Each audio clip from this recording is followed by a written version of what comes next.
আমি একটা coaching centre খুলছি, প্রেম শিখাই। মানুষে পড়ালেখা করে লেগে কোচিং সেন্টার খুলে, আর আমি শিখাই প্রেম। তো প্রেম শিখাম ওই নাকি হয়েছে কি, যে এক জায়গায় বসে আড্ডা দিতেছিলাম, ওই জায়গায় আবার ব্যস্তে যাইতেছে, ব্যস্তে দেখি সেই রোমান্টিক গান শুনতে শুনতে যাইতেছে। এই আদিকালের রোমান্টিক গান যেগুলো একবারে মনে লাগে। পরে ব্যস্তের ডাক দিছি যে ব্যস্তে না হ শুনো।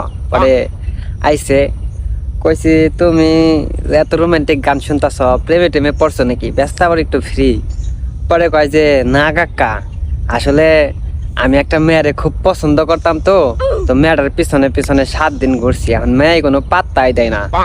আমার অনেক কষ্ট, কিন্তু আমি যদি কষ্টের গান শুনি তাহলে মানুষে কইব যে হালাই অনেক কষ্ট আছে, প্রেম করে ছেঁকা খাইছে তাই কষ্টের গান শুনে। কিন্তু আমি আমার কষ্ট বুঝবার দিনে দিকে আমি রোমান্টিক গান শুনি। পরে ব্যস্ত আমি জিগাইলাম যে তোমারে পাত্তা দেয় না কি লিগে? তুমি তো দেখতে খারাপ না, মাশাআল্লাহ অনেক সুন্দর, স্মার্টও আছো, তাইলে তোমারে পাত্তা দিব না কি লিগে? পরে কয় যে কাকা, আসলে মেয়েটাও তো অনেক সুন্দর, ওই মেয়েটার পিছনে অনেক পোলারা ঘুরে, যার কারণে আমার কোনো দামই দেয় না। পরে আমি কইলাম যে শুনো, ওই মেয়ার মনের ভেতরে তোমার ঢুকতে হইব। তোমার থেকে সুন্দর সুন্দর পোলারাও যদি ওর পিছনে ঘুরে, ওই পোলাগো পাত্তা না দিয়ে মায়ে যেন তোমার কথা চিন্তা ভাবনা করে, মায়েরে এমন ইউনিক ধরনের কিছু কথা কইতে হইব। পরে ভাই কাকা, আপনার কথাটা তো আমার ভালো লাগছে, তাহলে কি কথা কম আমার একটু শিখিয়ে দেন।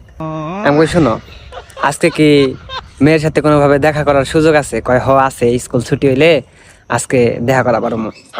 পরে কইছি যে আজকে তুমি স্কুল ছুটি হইলে রাস্তায় দাঁড়িয়ে থাকবা, যখনই ওই মেয়ে আসবো তখন তুমি সরাসরি ওই মেয়ের যে কইবা যে দেখো, আমি এত ঘুরে পেছিয়ে কোনো কিছু বলতে পারো না, তোমার পেছনে হয়তো অনেক সুন্দর সুন্দর ছেলেরা ঘুরে, তবে আমি সরাসরি তোমারে বলে দিতে চাই যে তোমার পেছনে যতগুলা ছেলেই ঘুরে হয়তো সেটা ক্ষণিকের মোহমায়া, কিন্তু আমি তোমারে সারা জীবন আগলে রাখতে পারো, ওই ক্ষমতা আমার আছে, আমি তোমারে ভালোবাসি। এই কথাটা ব্যস্ত রেকর্ড করে কই কাকা, আমি তো এমনি করে কোনো সময় কই নাই। আমি কই কইবে, পরে মেয়ে দেখবা যে কিছু কইব না, কিছু কইলেও খারাপ কোনো কিছু কইব না, আর যদি লজ্জা পাই তাহলে মুচকি হাসি দিয়ে চলে যাবো। তখন বাসায় যা ভাববো যে পোলাটাই কইলো কি, পোলার মনে সাহস আছে। পরে কয় কাকা তাহলে আমারে কিছু ডায়লগ শিখে দেন। আমি কই ডায়লগ তো শিখে দিমু, এখন যদি প্রেম শিখবার চাও তাহলে একটা স্পিড খাওয়াইতে হইব, তারপরে 2টা সিগারেট খাওয়াইতে হইব। কয় কাকা, আমি প্রতিদিন আপনার 2টা করে সিগারেট খাওয়াবো, একটা করে স্পিড কিনে দেবো, আপনি খালি আমার প্রতিদিন আমি দেখা করবার যাবো, দেখা করে কি কি কয় আমারে আর কি কি কমো এগুলা খালি আপনি আমার শিখে দিবেন। আমি কই ঠিক আছে। আর এই কথাটি কয়ে দেওয়ার পরে লগে যারা 2-3টা পোলাহান বই আসাল, ওরাও কয় কি কয়, আমিও তো একটা মেয়েরে পছন্দ করি, তাহলে ওই মেয়েরে ভালোবাসি, কথাটা কমো কেমনি রে। পরে আমি মনে মনে ফোন দিয়ে আসলাম, তোরা যদি সবাই আমার কাছ থেকে প্রেম শিখবার চাস, প্রেমের টিপস নিবার চাস, তাইলে তো